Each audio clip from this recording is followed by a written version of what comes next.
Ezekiel saw the wheel. This is the wheel he said he saw. These are unidentified flying objects that people say they are seeing now. Are they proof that we are being visited by civilizations from other stars? Or just what are they? The United States Air Force began an investigation of this high strangeness in a search for the truth. What you are about to see is part of that 20-year search.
What's on the agenda, Mage? We're on our way to Waterford. Good. Waterford. Northeast Iowa, private military school. There's a report the whole place is wrapped up in some kind of web-like substance.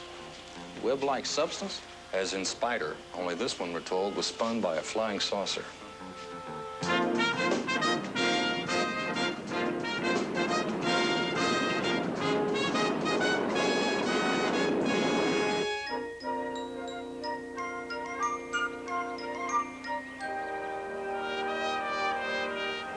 Thinking about that newsman that filed that report, that web-like substance. What about it? He called it angel hair.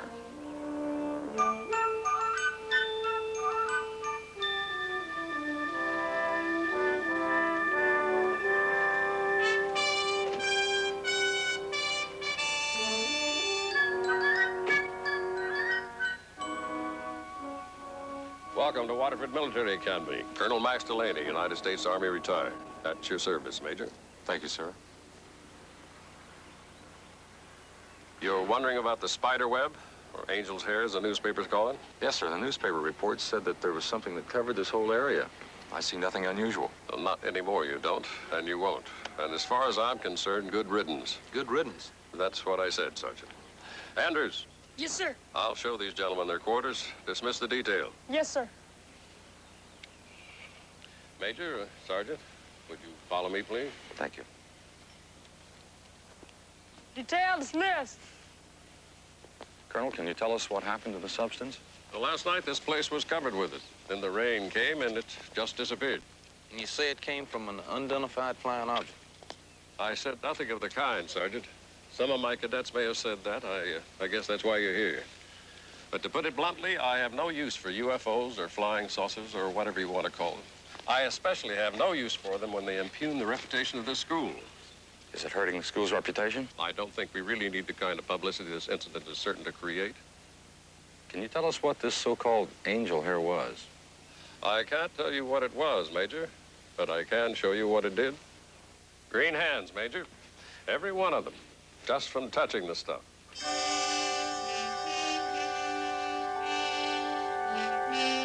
Andrews? Company, cease. Everyone here saw that web that covered this place.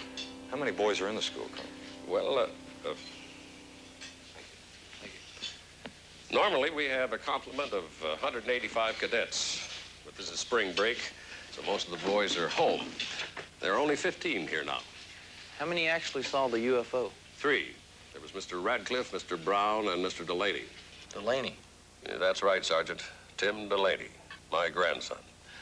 He was involved in this asinine nonsense. You seem upset, Colonel. Concerned is a better word. Do you know how long this academy has been in existence, Major? 75 years. 75 years preparing young Americans to make a better contribution to this nation of ours. Parents send their sons here not only to get an education, but to instill a national pride, a modicum of discipline, an appreciation for being a gentleman and an officer. And I do not like the thought that during my 8-year tenure at this academy, I have become involved in such outright silliness. Colonel, we understand what you're trying to say. Well, if you understand what I'm trying to say, Sergeant, you'll do something about this. The newspapers are trying to make Waterford a 3-ring circus. And I will not have it inferred that this academy is some kind of a freak farm.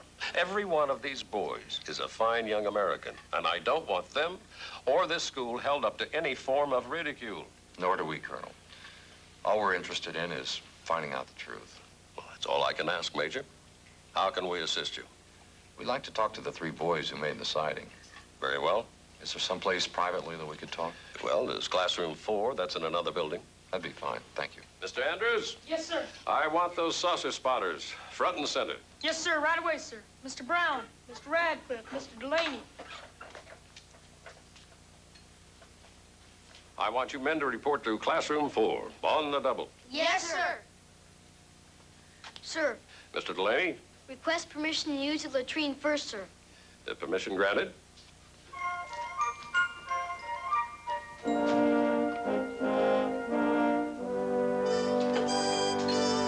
At ease. What we like to do, boys, is to go over your story in as much detail as possible. What's going to happen to us, sir? Nothing's going to happen to you. I want you to understand that we're here doing a job just like you. And you have your job going to school, and we have our job investigating UFO sightings. And when this is all over, nothing will have changed except we will have all had a new experience. How's that? Gee, it really sounds great. How did you get into your line of work, sir? Well, that's sort of hard to explain. Project Blue Book. I bet it's real secret stuff, huh? Well, it's not really all that mysterious. Our job is to try and find evidence. It's either there or it isn't. What kind of evidence? Put it this way. If someone claims to have seen an unidentified flying object, we look for some sign of proof that it really wasn't his imagination. You mean like a piece of their spaceship or something like that? Yes, or not even that much. Maybe some indication of how the craft operates. What propels it? Was there any fuel residue? Impact impressions? Evidence of that nature. That's probably what we saw. What's that? What you said, residue. Fuel residue. Yeah, maybe it wasn't an alien spiderweb. Maybe it was just fuel residue. I think we better take it from the beginning. Now, who wants to lead off? I have the rank, sir. Okay, it's all yours. Well, it was yesterday afternoon. Colonel Delaney assigned us the flag detail just before dinner. After we struck the colors and completed the proper folding maneuvers, we started back to the mess hall where the other cadets were getting ready for dinner. The first thing we heard was a strange noise.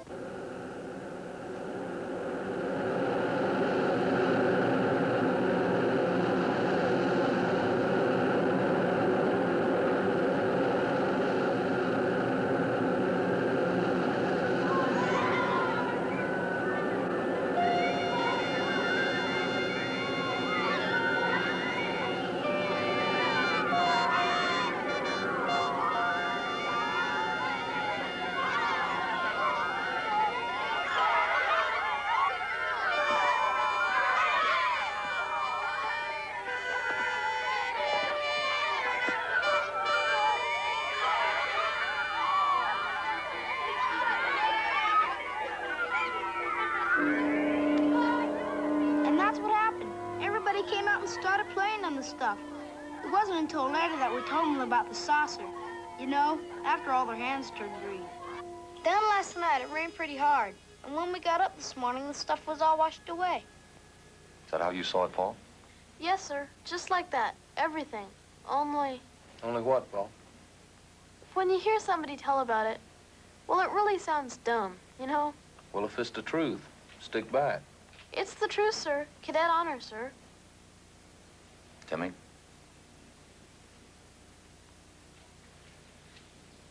Do you believe us, sir? We believe you saw something. Now we got to try to prove it. How will you do that, sir? With your help.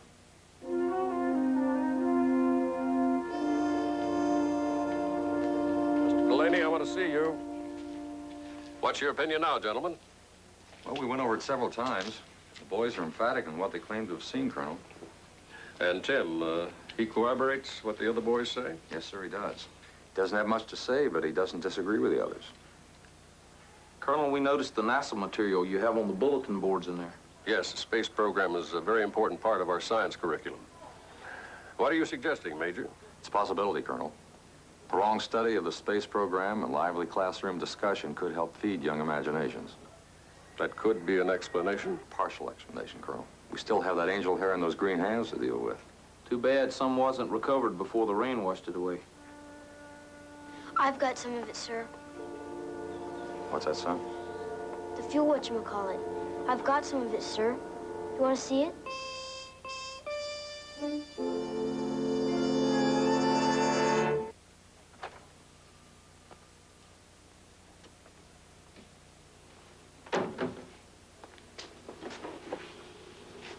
I saved it, but you can have some if you want it, sir.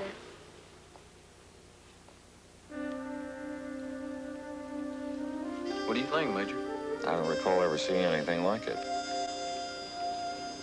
All the other boys got scared when their hands turned green from that stuff, but I knew it wouldn't hurt nothing. Anything, Delaney. Yes, sir, anything. What do you mean, son? I just knew, that's all. Mr. Delaney, you can go now. You're dismissed. Yes, sir.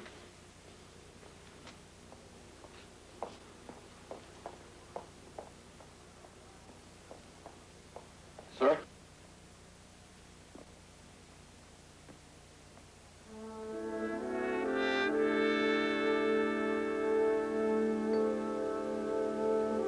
Excuse me.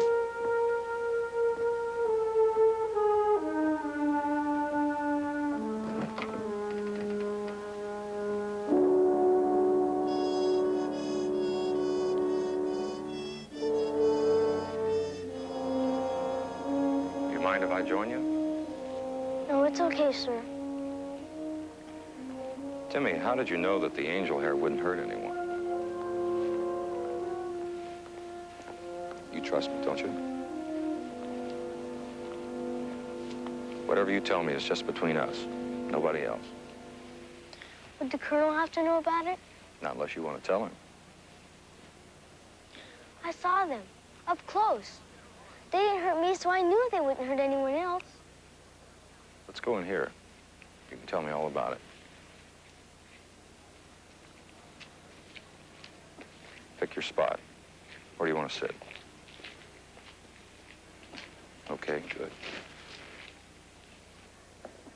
Have you told any of the other boys? No, sir. Did you have a reason for not telling them? Well, they would have said I made it up, but I didn't. I didn't make it up. Go on, Tim. Tell me what happened. Well, all the boys were so busy playing in that stuff, I knew it had to be what you said it was. You mean fuel residue? Yep, because the spaceship had this crystal-like motor, all full of lights and everything. And I knew if the motor looked like that, it'd have to be the kind of stuff that'd come out. You know, like smoke in a car. You got a crystal engine, that's the kind of stuff that'll come out. Don't you think? Go on, son. Well, anyway, I kept looking over there toward the school, and I saw this light.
Are you friendly? Let me see you. Come out, please. Please come out. You're nice, aren't you? You're not here to hurt anybody.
That dumb old dog scared it away.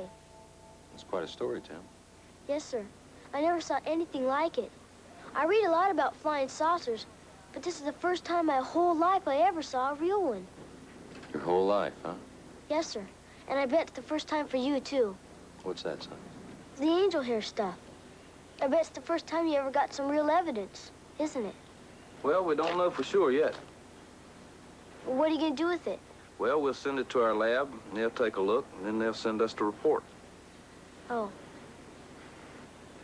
Anything wrong?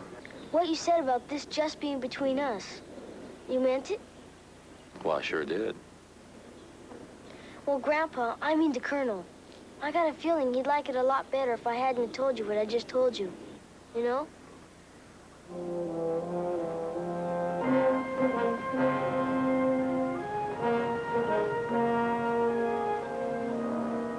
Yes, Libby. I know question number one. The answer's no. The lab has not finished their run on that angel hair stuff. How much longer will they be? Do you know? Well, they're pretty well booked up, but I told them this is top priority. Good. What else? We just received a call from one of the astronomers at Ashcroft Observatory in Wisconsin. The astronomer's not the one who made the sighting. Okay. Who did? A man contacted the astronomer, said he was attacked by an alien being, but the man insists on remaining anonymous. Did you tell the astronomer that we do have problems investigating anything on a hearsay basis? Sounds like it might turn out to be more than hearsay. Just a guess, of course. But the brass are strongly suggesting that you get over there right away. Okay, we'll do that. Do we still have a contract with Ashcroft? We do. Why? All right. Set up an appointment with the astronomer at the observatory. What's his name? It's a she. Paulson, Dr. Virginia Paulson.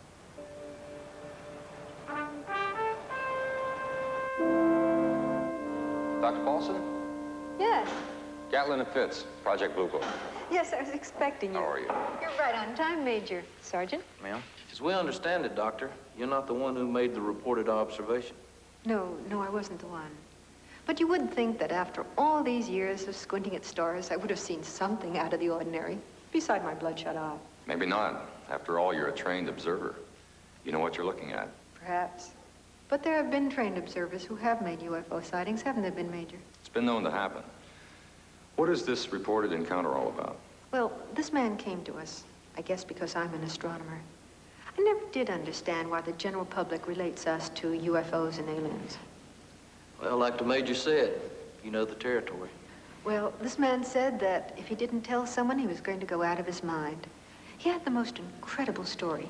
He was virtually attacked by some kind of device from a spaceship. You know, Dr. Paulson, it's very difficult for us to conduct any kind of investigation secondhand without hearing it from the principal. Well, I realize that, but he's terrified of any kind of publicity. Doctor, if you could introduce us to this man, we don't have to assure you that anything he said to us would be held in strictest confidence. Major? I don't know why we're having this discussion, Doctor. This institute holds a government contract with Project Blue Book, and I'm sure you're aware of our policies as well as we are. Is that sufficient, Mr. Biggs?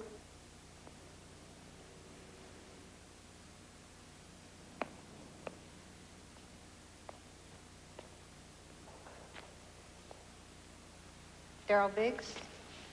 Major Gatlin. Hello. Sergeant Fitz. How are you? I heard what you said. I hope I have the assurance that I feel is necessary. You do, Mr. Biggs. I'd like to take you to the location where I had this encounter. Could we go first thing in the morning? Sure. Where is it? It's about a 2-hour drive from here, a place called Devil's Lake. There's one problem. What's that, Mr. Biggs? Well, after the 2-hour drive, we run out of road. Then we go on foot from there. How far? Well, it's not too bad. It's about 5 miles.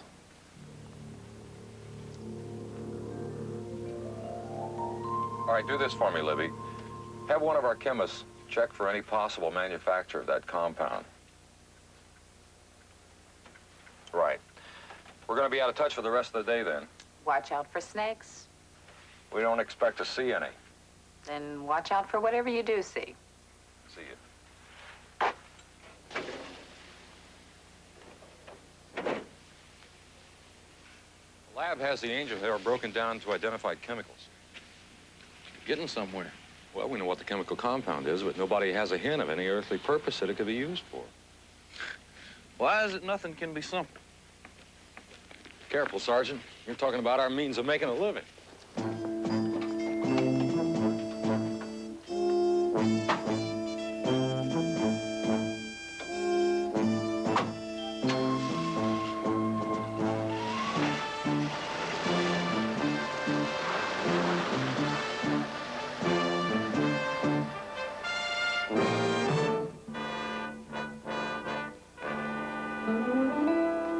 Man, I thought I left all this back in basic training.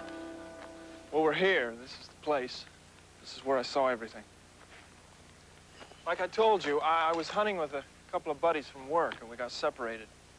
It started to get dark, and I just kind of lost my orientation. I don't blame you. I've been confused ever since we left the road.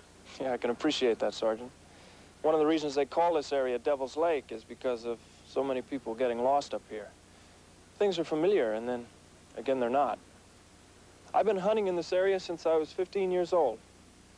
I hunt with bow and arrow. I never carry a gun. But you were lost. Yes, Major, I was. But like I said, I had enough sense to stay put and build a campfire. I was just about to settle down until morning. That is, until I heard this weird, throbbing sound.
tell you, never again in my life do I ever want to have an experience like that.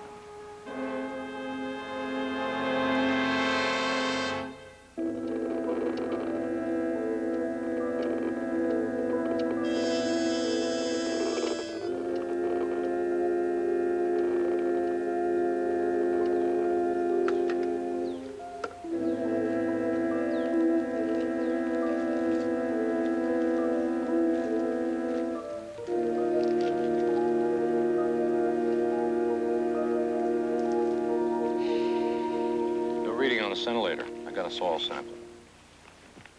You do any good? Nothing. Sure didn't need this. No landing impressions, no indication anything foreign had been in the area recently. I got an idea, maybe. Yeah? Daniel Institute of Technology. Blue Book just made a contract with them recently. Yeah. What's that doctor's name? Benzinger. Yeah, that's it. Dr. Everett Benzinger. Right. He's been doing a lot of work on a new technique. Observational synchronicistics. Institute's here in Wisconsin, isn't it? That's what made me think of it. Wonder if Biggs would take an interview. We don't know till we ask him. You fellas don't believe me, do you? You still don't believe any of it happened? Darryl, our job is to investigate, stay objective, and try not to reach any conclusion without solid evidence. What about the fire? That's evidence, isn't it? Yes, but unfortunately, it doesn't prove that much. We're not denying what you tell us you experienced, but at the same time, evidence of that fire doesn't prove it. Prove it. That's why I didn't want to report this. I knew I couldn't prove any of it. But I saw what I saw, Major. Sir? Right over there.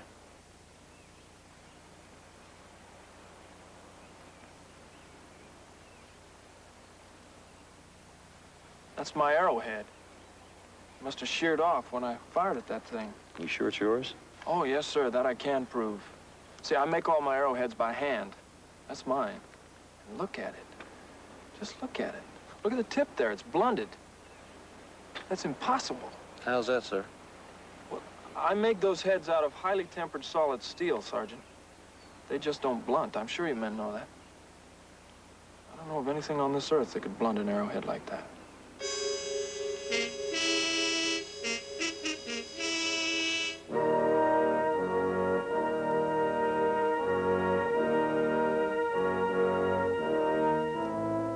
All right, Mr. Biggs. Please be good enough to tell me exactly what you see. I see a small light. Now, what's the light doing? Well, it's moving, that's all, just moving around. All right, Major. Lights, please.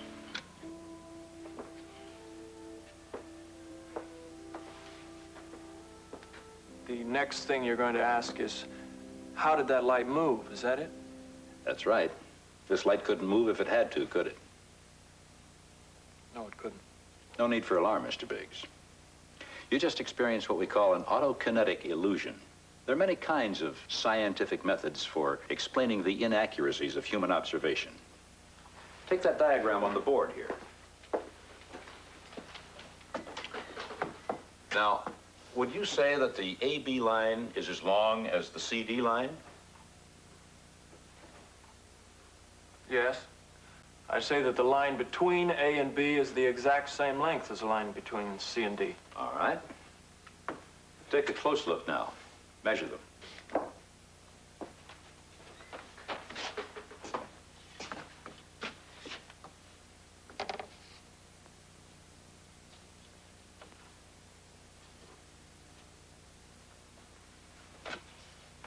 CD is 5 inches longer.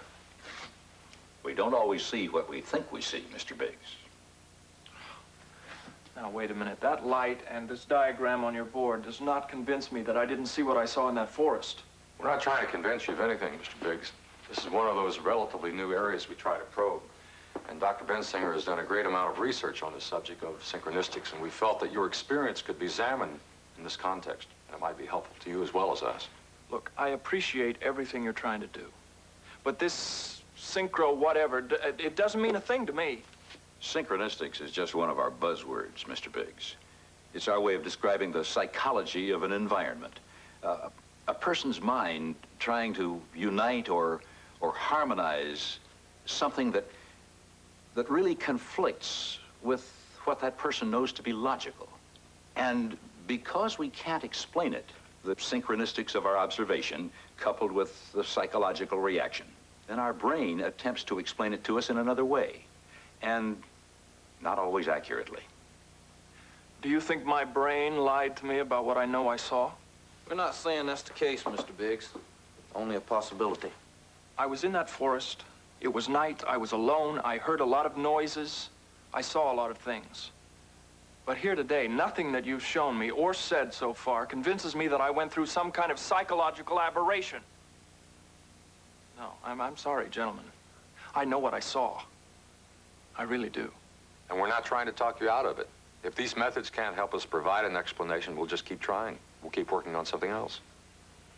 What about proving that I saw what I saw, Major? Yes, sir. We'll be doing that, too. Well, let me know what you find out, gentlemen.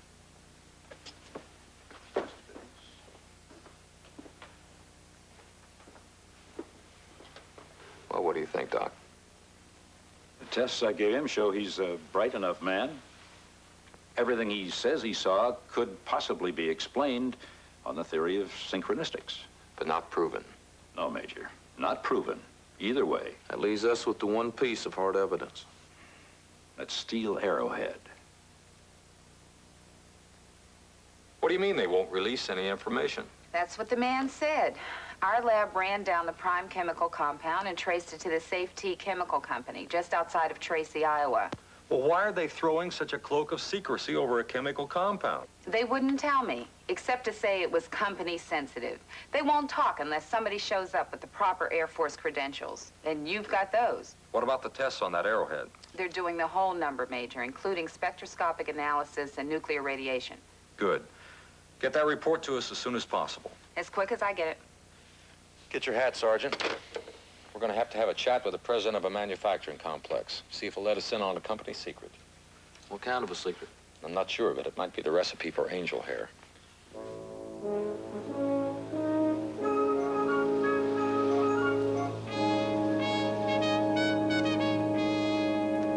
Welcome back to Waterford Academy, sir. Thank you, Mr. Brown. You're welcome, sir. I think we might have an answer. Will I like it? We hope so. It's the right one. Well, what about the angel hair? Now, watch the screen, gentlemen. It's called chaff. That's a C-130 jet prop transport. The aircraft is engaged in a military exercise.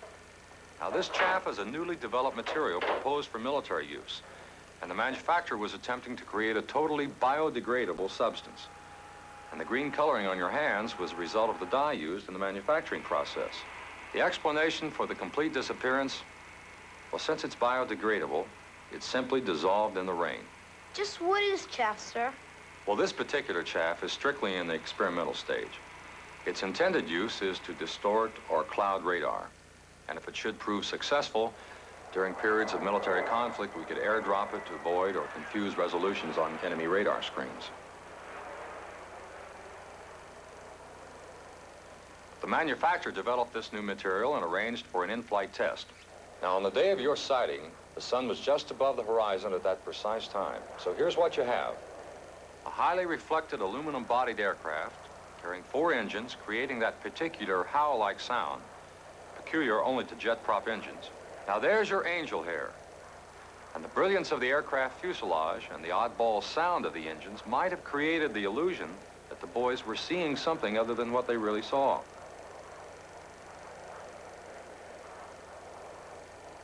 Now, unfortunately, some unusual wind shifts due to that approaching weather front caused a great amount of it to drift into the area of your academy here.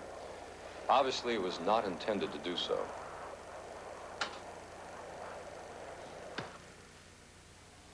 Colonel? Major, I'd bank on it, with a deep appreciation for your investigative abilities. Well, men, what do you say? Do these gentlemen from the Air Force deserve a big hand from us? Well done. Cadets dismissed.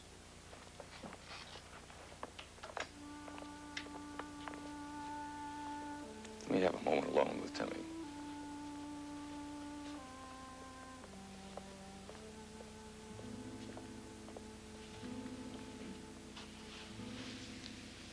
didn't do much to help explain what you saw, did we, Tim?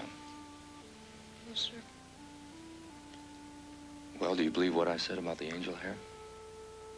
Yes, sir, I guess so.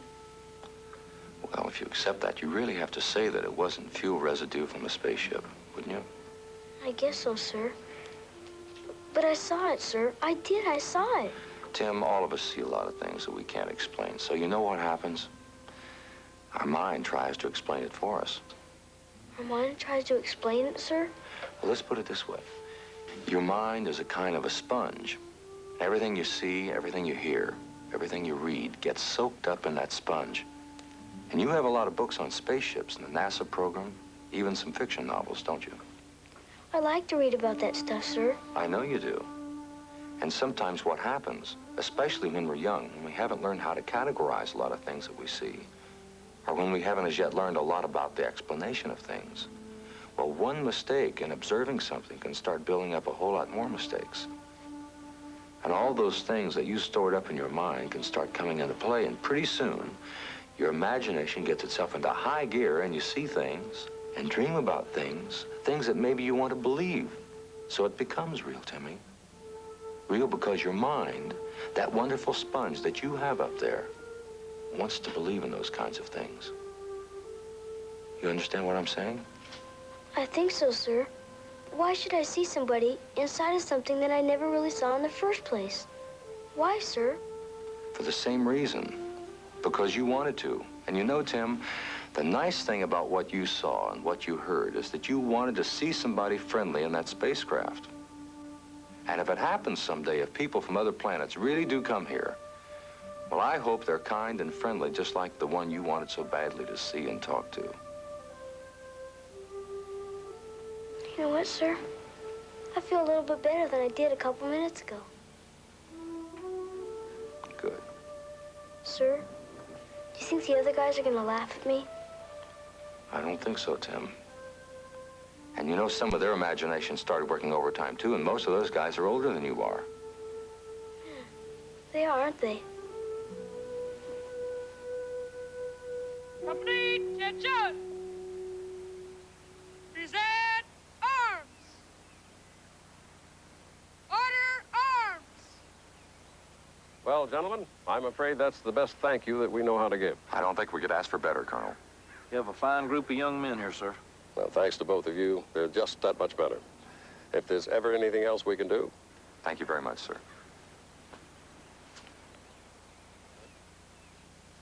Andrew? Detail dismissed! Pardon me, sir. Yes, Mr. Delaney? Do you think we could go home next weekend and see Mom and Dad? I think that is a very good idea, Tim. And when we get there, do you think you could remember to call me Grandpa? Yes, sir. I'll do that, sir.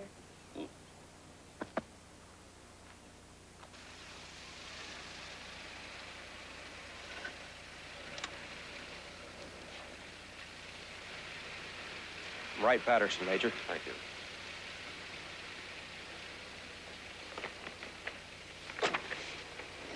Lab reports.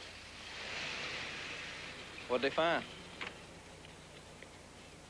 No question. That arrowhead struck something harder than high-tempered steel. Where does that leave us? Where it usually does. With only half an answer.